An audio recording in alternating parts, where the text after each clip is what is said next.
నైపుణ్యాన్ని ఎలా సాధించాలి? ఒక రంగంలో టాప్ స్థాయికి ఎలా చేరుకోవాలి? ఈ ఆసక్తికరమైన అంశంపై మనం చేస్తున్న ఈ విశ్లేషణకు స్వాగతం. ఈరోజు మనం మహాభారతంలో గ్రేటెస్ట్ గురువుగా పేరు తెచ్చుకున్న ద్రోణాచార్యుడి జీవితాన్ని ఒక కొత్త కోణంలో చూడబోతున్నాం. ఇది కేవలం ఒక పాత కథ కాదు సుమా. ఎదగాలి, ఏదైనా సాధించాలి అనే తపన ఉన్న ప్రతి ఒక్కరికీ, ముఖ్యంగా నేటి విద్యార్థులకు ఇదొక మాస్టర్ బ్లూప్రింట్. అసలైన ఆరెంజ్ స్కిల్స్ ఎలా సంపాదించాడో ఇప్పుడు డీకోడ్ చేద్దాం. ఇక్కడ మనకు ఒక ముఖ్యమైన ప్రశ్న రావచ్చు. అసలు ఒక సాధారణ విద్యార్థికి చరిత్రనే మార్చేసే ఒక లెజెండ్కి మధ్య తేడా ఏంటి? ద్రోణాచార్యుడు ప్రపంచమే ఆశ్చర్యపోయే ఒక గురువుగా మారకముందు తను ఒక పర్ఫెక్ట్ స్టూడెంట్ అన్న విషయం మనలో చాలామందికి తెలుసు. ఆ అంకితభావమే ఆయన్ని ఆ స్థాయిలో నిలబెట్టింది. మరి ఆ లెజెండరీ ప్రయాణం ఎక్కడ మొదలైందో చూద్దామా? మొదటి భాగం గురువు యొక్క పునాది. నైపుణ్యం కంటే ముందు వ్యక్తిత్వ నిర్మాణం. నిజమైన గొప్పదనం ఎప్పుడూ ఒక స్ట్రాంగ్ ఫౌండేషన్తోనే మొదలవుతుంది కదా. ఆ పునాది ఎలా పడిందో మనం గమనిద్దాం. ద్రోణుడి ఎర్లీ ఎడ్యుకేషన్ అంతా వాళ్ల నాన్నగారైన మహర్షి భరద్వాజుని ఆశ్రమంలోనే సాగింది. ఆయన చిన్నప్పట్నుంచే ఎక్స్ట్రాడినరీ ఇంటెలిజెంట్. వేదాలు, శాస్త్రాలు, ధనుర్విద్య ఇలా ప్రతీదీ డీప్గా స్టడీ చేశాడు. ఇక్కడొక ఇంట్రెస్టింగ్ పాయింట్ ఏంటంటే, సగం సగం నేర్చుకోవటం అనేది ఆయన నిఘంటువులోనే లేదు. ఏ టాపిక్ తీసుకున్నా దాని అంతు చూడాల్సిందే. ప్రతి విషయాన్ని పర్ఫెక్ట్గా అర్థం చేసుకోవాలనే ఆ ఫోకస్, ఆ శ్రద్ధే ఆయన్ని ఆ క్రౌడ్లో స్పెషల్గా నిలబెట్టింది. అయితే ఎడ్యుకేషన్ అంటే ఏవో పుస్తకాలు చదివేయడం, ఆయుధాలు పట్టుకోవడం మాత్రమే కాదు కదా. భరద్వాజ మహర్షి ద్రోణుడికి ధర్మం, న్యాయం, క్రమశిక్షణ లాంటి అత్యుత్తమ విలువలను కూడా నూరిపోశాడు. మేధస్సుకు ఎంత ప్రాధాన్యతుందో క్రమశిక్షణ కూడా అంతే ప్రాధాన్యత ఉందని ఇది అద్భుతంగా వివరిస్తుంది. ఈ విలువల వల్లే ఆయనకు అంతటి స్ట్రాంగ్ క్యారెక్టర్ వచ్చింది. ఒక తోపు విద్యార్థి కావాలంటే కేవలం బ్రెయిన్ ఉంటే సరిపోదు, బలమైన వ్యక్తిత్వం కూడా ఉండాలని ఇది మనకు ప్రూవ్ చేస్తోంది. రెండవ భాగం అత్యున్నత జ్ఞానాన్వేషణ, పరిపూర్ణత కోసం అన్వేషణ. ఒక బెస్ట్ స్టూడెంట్ ఎప్పుడూ బేసిక్ నాలెడ్జ్తో ఆగిపోడు. ఇంకా నేర్చుకోవాలనే ఆకలి అతన్ని ఎప్పుడూ ముందుకు నెడుతూనే ఉంటుంది. అభ్యాసనంలో పరిణామక్రమం. ఒకసారి ఈ జర్నీని గమనిస్తే నైపుణ్యం సాధించడానికి అవసరమైన ఫ్లో ఏంటో అర్థమవుతుంది.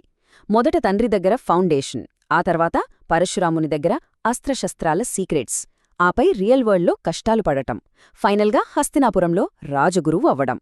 ఇదేదో రాత్రికి రాత్రే జరిగిన మ్యాజిక్ కాదు, ఇది పక్కాగా బహుళ దశల్లో సాగిన ఒక డెడికేటెడ్ జర్నీ. ఇక్కడ అస్త్రశస్త్రాలు అనే పదాన్ని గమనించాలి. ఇవి మామూలు ఆయుధాలు కాదు సుమా. ఇవి భయంకరమైన శక్తులున్న సీక్రెట్ వెపన్స్. తన స్కిల్స్ను నెక్స్ట్ లెవెల్కి తీసుకెళ్లాలనే బలమైన కోరికతో ద్రోణాచార్యుడు ఏకంగా అప్పట్లో ఫేమస్ అయిన పరశురాముని దగ్గరికే వెళ్లాడు. అత్యుత్తమ విద్య కోసం బెస్ట్ మెంటార్ని వెతుక్కుంటూ వెళ్లడం అనేది నేర్చుకోవడం పట్ల ఆయనకున్న పిచ్చిని, అంకితభావాన్ని చూపిస్తోంది. ఆ కసివల్లే ఆయన అగ్రగణ్యుడిగా ఎదిగాడు. మూడవ భాగం నైపుణ్యంతో కష్టాలను జయించడం, వాస్తవ ప్రపంచపు పరీక్ష. ఎడ్యుకేషన్ పూర్తయ్యాక దాన్ని వాడుకుని లైఫ్ ప్రాబ్లమ్స్ను ఎలా ఫేస్ చేశామన్నదే ఇక్కడ అసలైన ట్విస్ట్. ఎందుకంటే విద్య ఎప్పుడూ క్లాస్ రూంలో కాదు, లైఫ్లో ఎదురయ్యే దారుణమైన కష్టాల ద్వారానే టెస్ట్ చేయబడుతుంది. ద్రోణాచార్యుడు లైఫ్ కూడా ఏమీ పూలపాన్పు కాదు. చదువు పూర్తయ్యాక ఆయన ఎన్నో తీవ్రమైన కష్టాలు పడ్డాడు. గురువు దగ్గర ఎంత నాలెడ్జ్ సంపాదించినా బయట ప్రపంచం విసిరే సవాళ్లు చాలా టఫ్గా ఉంటాయి. ఆ కఠినమైన పరిస్థితులే ఒక వ్యక్తి అసలు సత్తాను బయటపెడతాయి. ఎగ్జాక్ట్గా ఆ కష్టకాలంలోనే ఆయన తన స్కిల్స్ని, నేర్చుకున్న క్రమశిక్షణను బ్రహ్మాస్త్రాలుగా వాడుకున్నాడు. మరి ఆ పర్సనల్ ప్రాబ్లమ్స్ని ఆయన ఒక చారిత్రక అవకాశంగా ఎలా మార్చుకున్నాడో తెలుసా? ద్రోణుడు నిరాశపడి గివప్ ఇవ్వలేదు. తన అద్భుతమైన నైపుణ్యాన్నే పెట్టుగడిగా పెట్టి హస్తినపురంలో అడుగుపెట్టాడు. తన అల్టిమేట్ మాస్టరీతో కౌరవులకు, పాండవులకు గురువుగా మారే ఛాన్స్ దక్కించుకున్నాడు. ఇది కేవలం ఒక ఉద్యోగం తెచ్చుకోవడం కాదు, తన స్కిల్తో ఏకంగా చరిత్రనే మార్చే ఒక కీలకమైన పొజిషన్ను క్రియేట్ చేసుకోవడం. నాలుగవ భాగం గొప్ప యోధులను తీర్చిదిద్దడం. ఒక నిపుణుడి నుండి రాజగురువు వరకు ఆయన ప్రయాణం. ఒక పర్ఫెక్ట్ స్టూడెంట్ అల్టిమేట్ గురువుగా మారి తన నాలెడ్జ్ని నెక్స్ట్ జనరేషన్కు పాస్ చేస్తూ అత్యుత్తమ యోధులను ఎలా తయారు చేశాడో ఇప్పుడు చూద్దాం. ఇక్కడ మనం మాట్లాడుకోవాల్సిన మెయిన్ పాయింట్ రాజగురువు బోధనా విధానం. ద్రోణాచార్యుడు ఎలా ఉండేవాడంటే చాలా స్ట్రిక్ట్, అసలు కాంప్రమైజ్ అయ్యే ప్రసక్తే లేదు. కానీ ఆ కఠినత్వం వెనుక క్రూరత్వం లేదు. తన స్టూడెంట్స్ ప్రపంచంలోనే బెస్ట్ అవ్వాలన్నా ప్యూర్ కేరింగ్ అది. తను ఏ భయంకరమైన డిసిప్లిన్తో నేర్చుకున్నాడో ఎగ్జాక్ట్గా అదే డిసిప్లిన్ను తన శిష్యులకు ట్రాన్స్ఫర్ చేశాడు. కేవలం సబ్జెక్ట్ చెప్పడం కాదు, నిజమైన జ్ఞానాన్ని, అసాధారణమైన ధైర్యాన్ని వారి నరాల్లో నింపాడు. దీనికి బెస్ట్ అండ్ లైవ్ ఎగ్జాంపుల్ అర్జునుడే.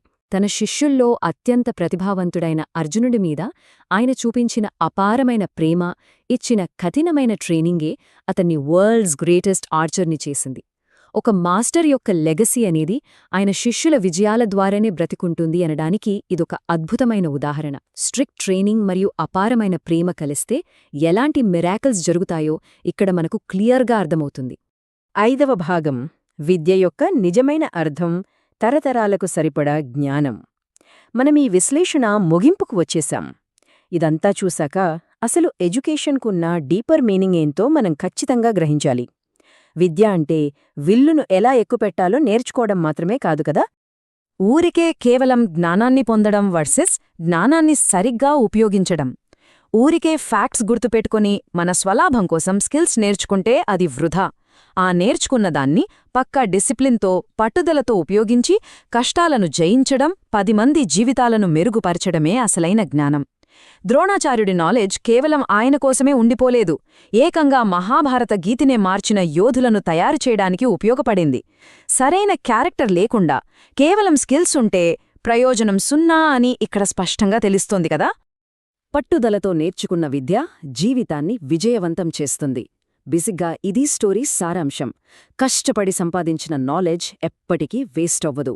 గురువు పట్ల గౌరవం, డిసిప్లిన్, ఫోకస్ అండ్ నేర్చుకోవాలనే కసి ఉంటే ఎవరైనా సరే టాప్ రేంజ్కి వెళ్లగలరని ఈ కథ మనకు బలంగా చెప్తోంది.